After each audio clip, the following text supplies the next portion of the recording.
জ্যাকি দেখো দেখো।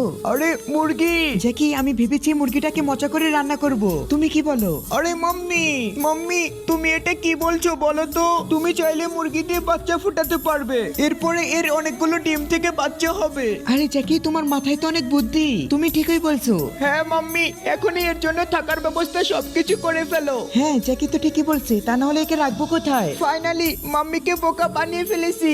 এখন আমি এই মুরগিটিকে আমার স্টাইলে রান্না করব। আগে ভালো করে মুরগিটিকে কেটে নেই। এই তো আমার মুরগিটা কাটা হয়ে গিয়েছে। এখন আমি রান্না করে মজা করে তাড়াতাড়ি খেয়ে নেই, তা না হলে মাম্মি এসে দেখতে পারলে আমার খবর হয়ে যাবে। জ্যাকি দেখো না, আমি সবকিছু নিয়ে চলে এসেছি। আরে এখন কি করব? আরে জ্যাকি তুমি এটা কি করলে? আমার এত শখের মুরগিটা তুমি রান্না করে খেলে কেন? মাম্মি প্রথম তো তুমিও খেতে চেয়েছিলে, এর জন্য আমি আর কি খেয়ে নিলাম। ও আচ্ছা তাই নাকি, অনেক চালাক হয়ে গিয়েছো মনে হচ্ছে। এখন তুমি এই হাতুড়ির বাড়ি খাও। আরে